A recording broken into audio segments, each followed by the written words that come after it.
Hey folks, in this episode, I sit down with Bridgett and Jason from the Warriors Way Foundation. They are first responders from the Santa Fe, Texas area, and they talk about responding to the Santa Fe shooting and why they set up their foundation to help first responders recover from traumatic events. Thanks a lot. Hope you enjoy it.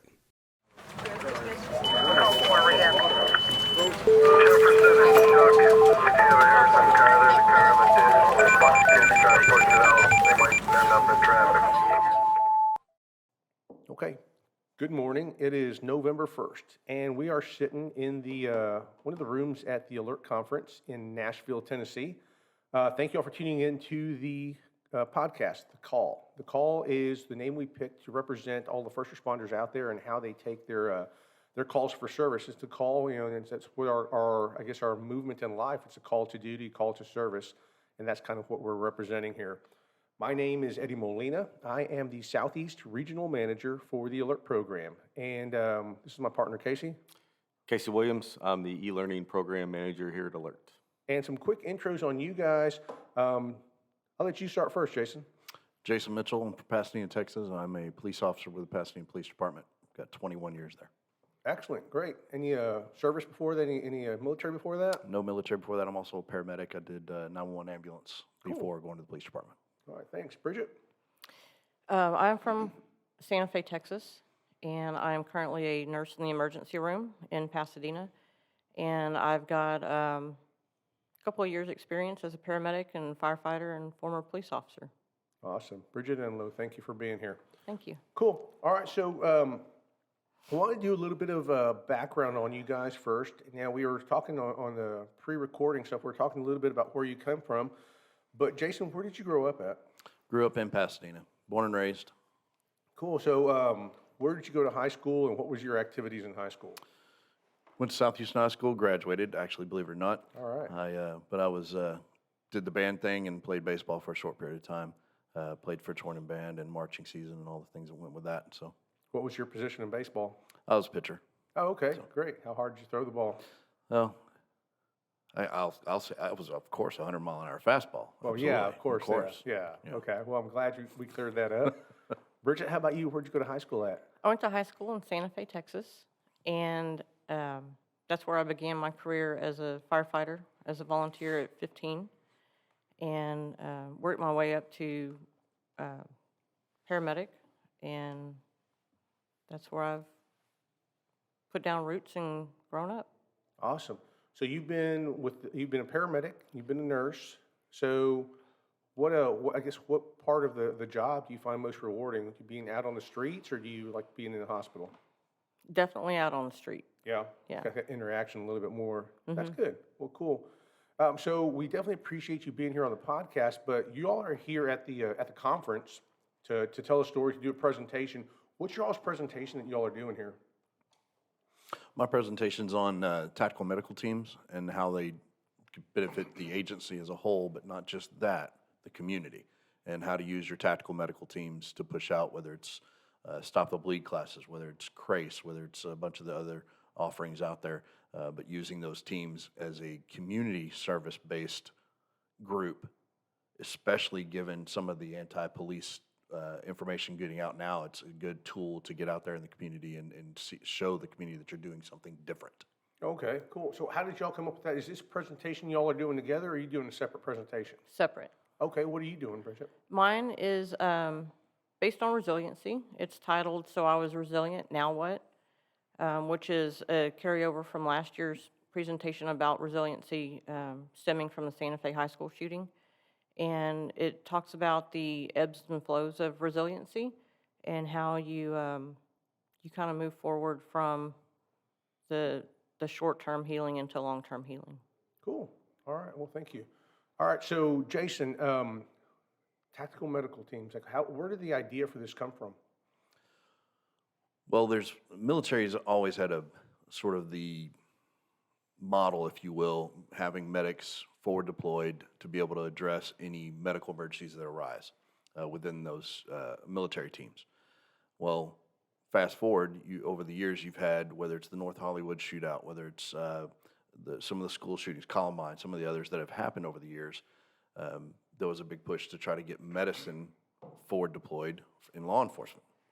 And traditional EMS has always been, hey, if the scene's not safe, you don't go in.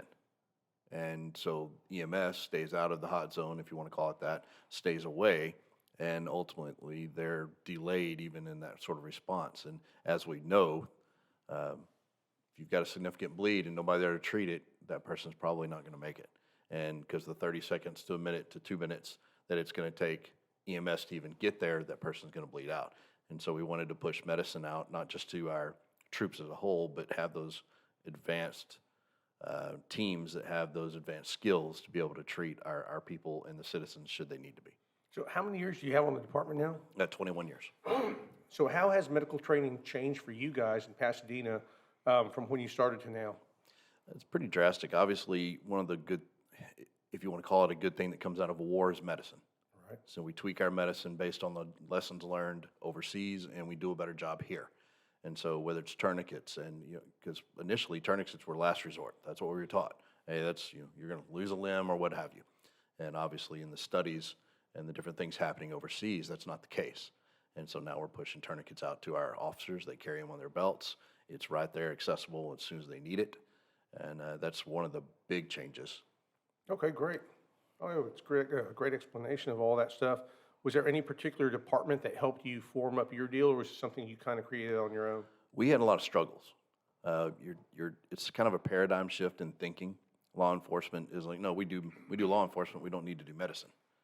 And changing those hearts and minds to understand the benefits associated with that takes a lot of work. And I first wrote it up in 2004 and ended up writing it up 4 more additional times over my career until 2013. We had a meeting with our medical director, and it finally was signed off on by all the parties that be in 2016. So it was a lot of work over the years, and a lot of different pitfalls there. Okay, great. So Bridgett, a little bit, you talked about your program came from, I guess, as a result from the Santa Fe High School shooting. Yes, sir. So tell us a little bit about the shooting. What was the situation out there on the shooting? What happened? I responded as a firefighter that day and was part of the RTF that entered the school. I was also one of the medics that took care of Officer John Barnes, who was shot that day, and really got to see the AIR class and the strategies put into play and how they work and how they're successful. Okay, so for the people listening, she talks about RTF, and that's going to be the Rescue Task Force, and that's a group of people where we get medics together with police officers as protectors, and we go into what's called a warm zone, where there's action still possible, but we're sending medics in because there's immediate need for medical use. And when she talks about the AIR class, that's one of the classes that we offer here at ALERRT. It's the Active Attack Integrated Response, and the integration is exactly what we're talking about when we integrate the response with the medical teams coming out of the fire department and the police, the public servants out of the police department, where we're providing some immediate protection for those medics. Correct. Cool. All right, cool. So where did y'all go from there? What did y'all do with that? So I took that part and kind of went down the pathway of using that to talk about resiliency and then the struggles that I'd encountered over the first year after the shooting, and then that's how that developed. So what do you remember about the shooting itself? How many people got shot that day? It was at Santa Fe High School. It was a regular school day. Correct. Kid with a shotgun going into the school. How many people got shot out there? There's 10 deceased that I personally put hands on, and then the officer. As far as the other ones that were wounded that were outside of the school, I couldn't give you an exact number. Right. So you had hands on at least 10 bodies. 11 counting Officer Barnes. Okay, great. And so a little bit about what happened to you afterwards. Now you talk about how you deal with a lot. You focus on resiliency. Okay. Correct. And so let's explain a little bit about what we're talking about when we say resiliency. We're talking about the after effects of the trauma that we get affected by traumatic events every day as police officers and firefighters and medics. All the first responders out there, they're seeing traumatic events every day of their life. And so any trauma that happens to you that you're a witness to, that's part of your trauma. So when we talk about resiliency, we're talking about how we deal with the after effects of that. Correct. So go ahead. So a lot of people are familiar with the term PTSD. What we're seeing now is what they're calling CPTSD, which is cumulative post-traumatic stress. And that is the amount of times that you've been in different incidents, small incidents that don't make the news, or they're just things that we see on a daily basis, but those things are starting to add up and affect us as much or more than one large, big-scale incident. All right, well, great. Yeah, and that's man, over the years, I know I did 25 years in San Antonio Police Department, and I saw a lot of stuff throughout the years. So you guys were here, you're doing great presentations. I know we've heard your presentation before, Bridget. So now you guys have kicked up a foundation together to kind of focus on the topic of resiliency. And the mug that's sitting in the middle of the table represents that, one of what you all are pushing out there. Tell us a little bit about the program or the project that you all are working on and how you all came up with the idea. Well, through, again, those lessons learned over the years and the cumulative stressors that come from the job, Bridget and I are sitting discussing over the last couple of years, how can we best help our first responder community as well as military veterans? And so we wanted to come up with a concept that we could expose those individuals to what therapy or counseling could be like, but on a peer-to-peer level, using horses as a tool as part of that. And we've had a few events, if you will, where we've sat in an arena and just had guys there and we just chit-chat, just talk.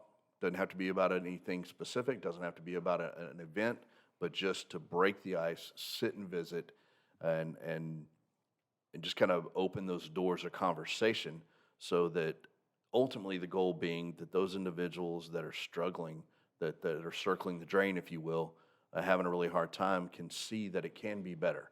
That they realize, hey, I'm not the only unicorn in the forest. I'm not the only person that struggles with these things, but it's on a peer-to-peer level. Yeah. So you get rid of all of the typical, the idea of a therapist standing there with a clipboard, going, how do you feel about this? What do you're warm and fuzzies, and all the things go with it, which the majority of our communities want no part of. Right. And they don't want that, laying on the couch and experience, if you will. And so we wanted to give them something different, a different setting, and be able to, again, expose them to what it could be like, to hopefully help them seek out the help that they do need without that stereotype that comes with that. Yeah. Yeah, and that's one of the things that we go through, I guess, as first responders, operators, and military guys. Everybody gets a stereotype for, hey, why do you need to talk to somebody? It's like, let's get back out there, let's get back to work. Just tough it out, and then keep going. So this definitely helps. Being able to talk, and I'll speak from experience, being able to talk about your problems helps definitely a lot. Get it all out there. It's its own therapy. Being around like-minded people also helps quite a bit. So why did y'all decide to do this? Is this part of your all's own trauma where y'all are pushing this, or? Yeah, absolutely. So the year following Santa Fe, immediately after, I'd attempted to go to counseling. I'd gone through 6 counselors in my first year. None of those were the right fit. You come up with you hit that wall because you don't want to put your trauma on somebody else that hasn't been there, done that, and understands it. And what we found was I went through LEMIT and did their post-critical incident seminar. Yeah. And that kind of hit home, sitting around that round table and having those discussions with people who've been there, and sit at the table. And you have those talks where you're not the only person you've kind of been made to feel or labeled. So it was through the struggle of trying to find a counselor that helped. And we found that through horses and peer support. And then the other thing we found was when we go to these ALERRT classes, talking to the other attendees that go, that kind of peels back their layers also, and they're willing to share. And it just drives home the the peer support and the peer discussions and how important that is. So tell me about Lehman, you said Lehman's? LEMIT, So tell me about that. that is through the Bill Blackwood Center Okay, in Huntsville. It was initially just for law enforcement officers. They've now opened it up to fire and EMS personnel as well. And it's a few days where you go, you share your story in a big group setting. You get broken down into smaller settings with 2 peer support counselors, people who've been there through a critical incident that they struggled with as well, so they know how to help you work through that. And you kind of form that brotherhood bond because you've heard other people's stories, and it's a way to, when you share your story, you're taking some of that weight off that you're carrying around the whole time. And you're not putting it on somebody else's plate to carry because we all have equal plates. So it's a unique program. And one of the interesting things we've sort of learned, Sam Houston State University is who hosts the LEMIT, which is, again, the Law Enforcement Management Institute of Texas. They do a lot of, it was a management-based, supervisor-based series of courses that they offer. Well, what we've learned is through whether it's Bridgett's experiences with PCIS or others, one of the interesting parts is these guys, when you're sitting around those tables and talking, you sit back and go, their story's way worse than mine. I'm doing great. This is, and so when in reality that's not necessarily the case. It's how the individual processes that, but that simple discussion helps the individual go, hey, I'm not that messed up, kind of a deal. Or the other part of it is staying away from the labels. PTSD, post-traumatic stress disorder, right. gives the impression that there's something wrong with you, instead of it being, hey, this is normal. It's an abnormal reaction to it's a normal reaction to an abnormal situation, and we need to be pushing that idea out versus these people that are going, oh, I have a disorder. There's something wrong with me. No, there's not. You're perfectly normal. Everybody's done this. Everybody's been through the same issues or processed it in the same manner. Sure. And it normalizes their feelings. It normalizes that their experience, if you will. And that in and of itself does wonders for the individual. Yeah. Yeah, and you're right, absolutely. Taking that D out of there, that disorder out of there, makes it kind of normalized. It makes it a little bit easier to talk about those things. And I've found that, all the books that I've been reading and the podcasts that I listen to, it makes it just so much easier for everybody to engage. All the first responders out there are afraid to engage just because you don't want to get labeled as something. Right. How's this going to affect my job? How's this going to affect my insurance? And that's a big deal.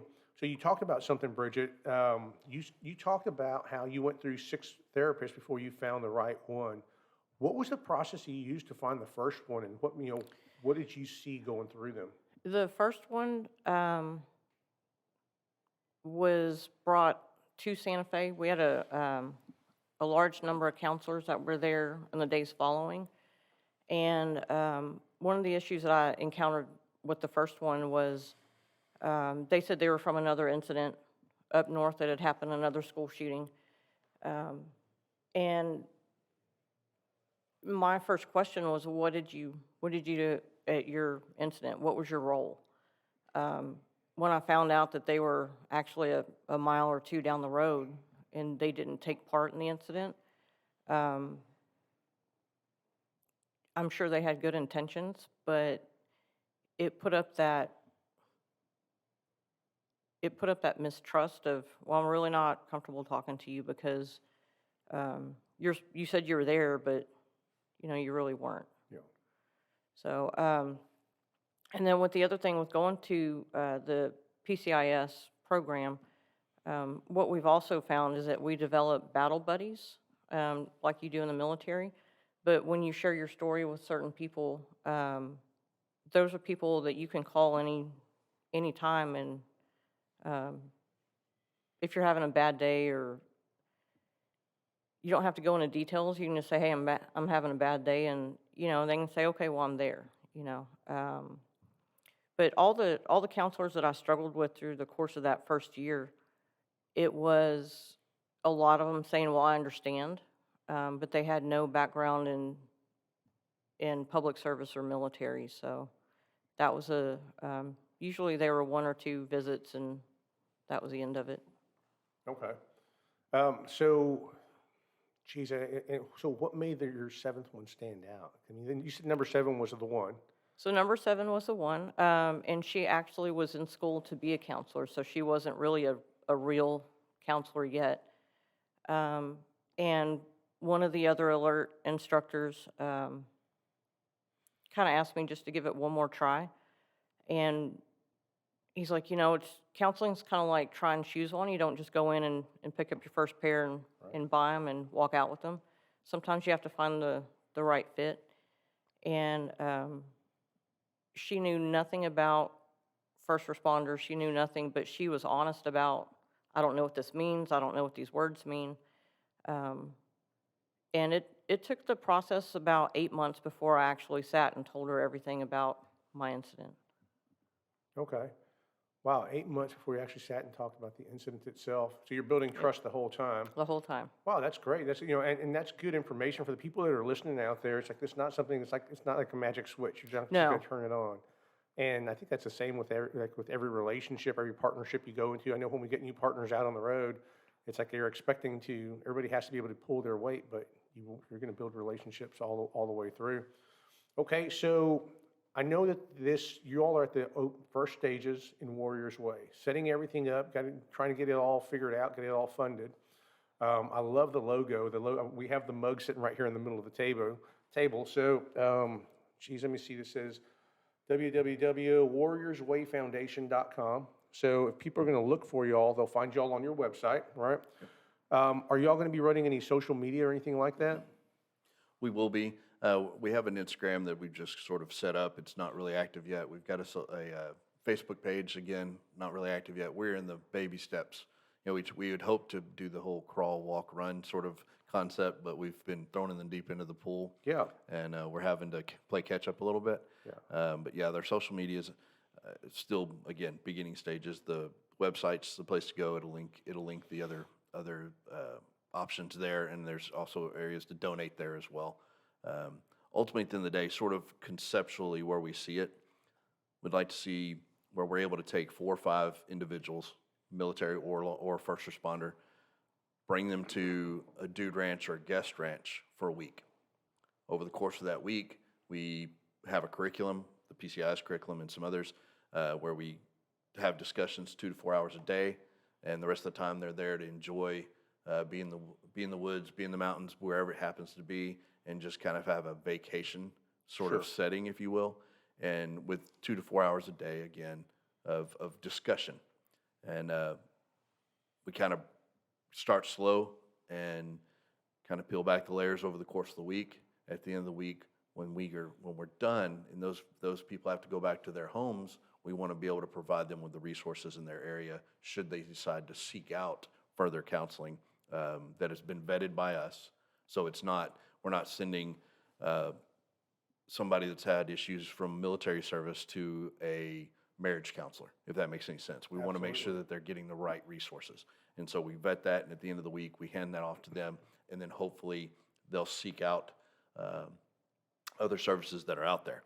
And then we'll follow up from time to time, hey, how things going, what anything new, that kind of deal. And ultimately, we'd love to have those individuals that have been through the program come back, and then they facilitate a week so that it's a continuous process, it's continual healing, because the waves of healing, if you will, it's not a, oh, great, I have this counselor and all is well in the world. No, there's waves. You have ups, you have downs. Yeah. And being able to continuously call those battle buddies, if you will, and be able to do some follow-up and know that, hey, we're not going anywhere, and to bring those individuals back so that they can tell their stories and what's worked for them and what hasn't.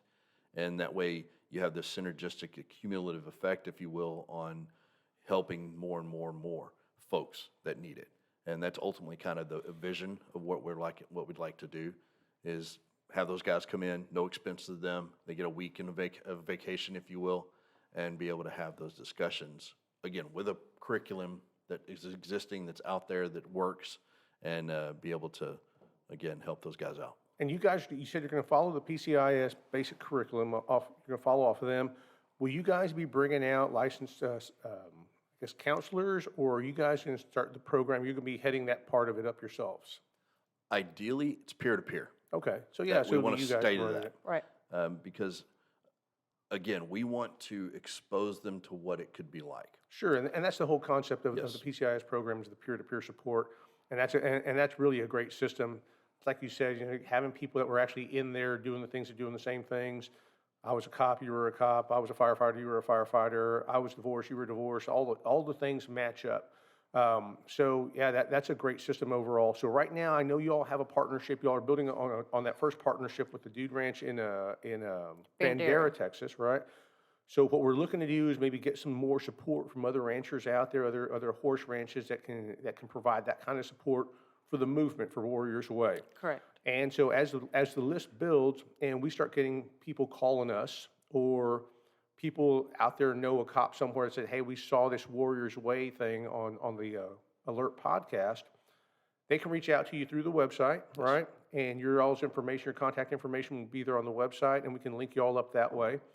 You're looking to facilitate 4 or 5 people coming into the program, plus a couple of y'all as counselors and maybe a few other people. So maybe 10 people on the ranch at the same time, doing horse work, having good times, eating meals, and just basically getting better overall with life. Correct. Exactly. Yeah. All right, so we covered a lot. What's the message, or what are some closing thoughts that you want to leave the guys with out there? Healing and resiliency isn't linear. It's not a linear process. Sometimes it can be really messy, but I think as long as you're taking that step forward, it doesn't have to be a big step. It can be a baby step. And to take away that taboo of asking for help. There's a lot of strength in asking for help. It doesn't make you weak. I like that. Falling on your face is still forward progress. Yeah. And keeping that in mind. And don't quit. Don't quit. Find somebody out there that you can say, hey, I'm having a bad day. And know that you're, number one, perfectly normal. But number two, you've got somebody that that'll at least sit there and listen to you. But don't quit. Okay. I like that. Y'all's messages are great. And what you said, the whole it's not a linear thing, there's no real endpoint to this. We're just trying to move forward constantly. Yep. We're going to deal with the traumas that we've had in our lives for the rest of our lives. And just learning how to make that a part of our daily life is the goal. I think that's what we're looking to do. I know Casey's going to wrap it up for us here in a second, and he'll give all the information on the websites and all that. But for those of y'all who are watching or listening, you can reach out to them at the warriorswayfoundation.com, or just email us at the call, and then we'll get y'all linked up. Casey? Awesome. Hey, thanks, everybody. Visit us at alert.org. That's ALERRT.org. For questions, comments, concerns about the podcast, you can email us at thecall@alert.org. Thanks again. And with that, we're out. Fade to black. Thank y'all. That was awesome. You did great.